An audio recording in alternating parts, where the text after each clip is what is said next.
540 pages, and each one of us has recorded his own opinion on almost every issue that was raised before the court. So I will request you to start making your comments on the judgment after reading it rather than before reading it. I'll read the order of the court. And please forgive if I'm not very fluent in reading it because this has been drafted by my learned brother, Mr. Ijaz Afzal Khan. By a majority of 3 against 2, Asif Saeed Khan Khosa and Gulzar Ahmad J. dissenting, who have given separate declarations and directions, we hold that the questions: how did Gulf Steel Mill come into being? What led to its sale? What happened to its liabilities? Where did its sale proceeds end up? How did they reach Jeddah, Qatar, and the United Kingdom? Whether respondents number 7 and 8, in view of their tender ages, had the means in the early 90s to possess and purchase the flats,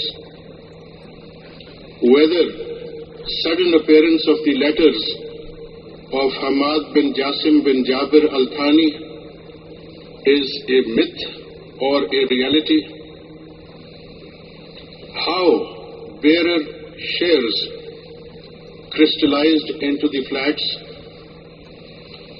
who in fact is the real and beneficial owner of Messrs. Nielsen Enterprises Limited and Nescol Limited, how did Hill Metal Establishment come into existence, where did the money for Flagship Investment Limited and other companies set up or taken over by respondent number 8 come from, and where did the working capital for such companies come from, and where do the huge sums running into millions gifted by respondent number 7 to respondent number 1 drop in from, which go to the heart of the matter and need to be answered. Therefore, a thorough investigation in this behalf is required. In normal circumstances, such exercise could be conducted by the National Accountability Bureau, but when its chairman appears to be indifferent and even unwilling to perform his part, we are constrained to look elsewhere and therefore constitute a joint investigation team, JIT, comprising of the following members. 1.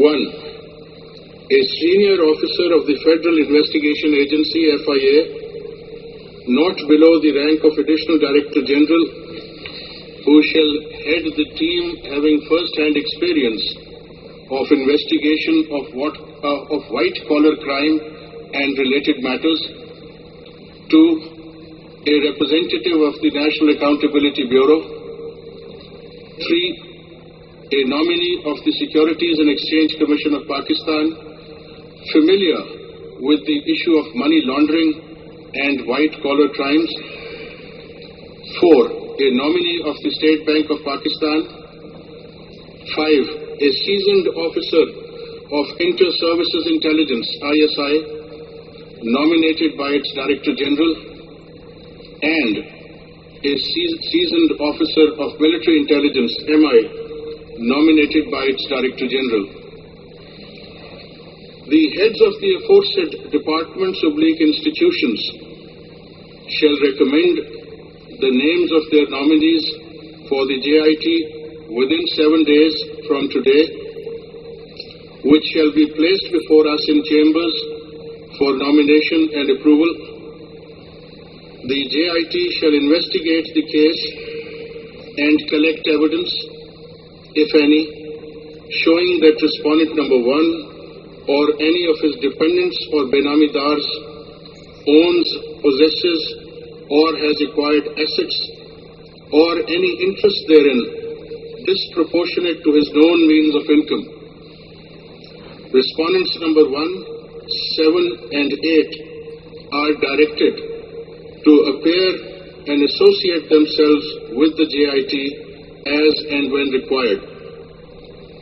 The JIT may also examine the evidence and material, if any, already available with the FIA and NAB relating to or having any nexus with the possession or acquisition of the aforesaid flats or any other assets or pecuniary resources and their origin. The JIT shall submit its periodical reports every 2 weeks before a bench of this court constituted in this behalf.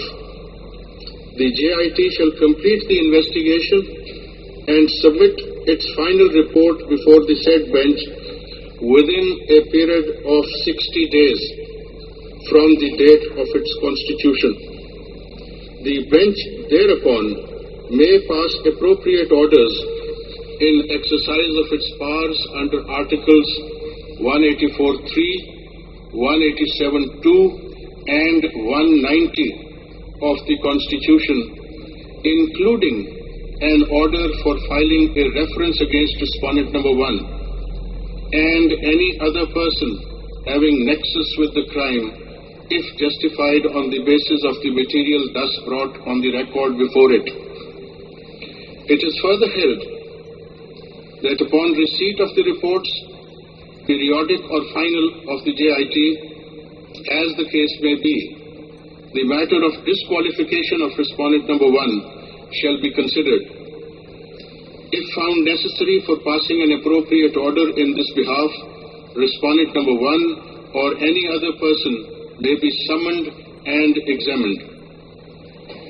We would request the Honorable Chief Justice to constitute a special bench to ensure implementation of this judgment so that the investigation into the allegations may not be left in a blind alley.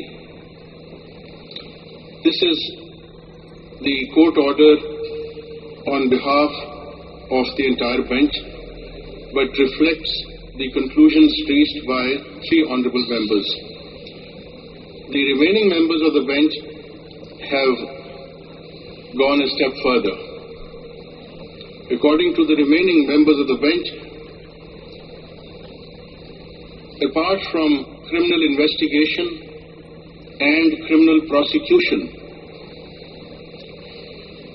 a declaration has been made that all the explanations given by respondent number 1 and his children about the relevant properties have not been found to be acceptable and the same are rejected.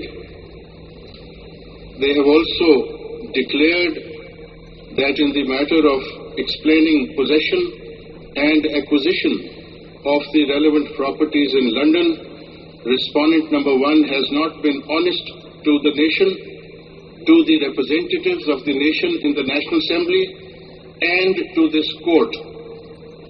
And therefore, he is declared to have become disqualified from being a member of the National Assembly, Majlis Shura Parliament, and the silence please.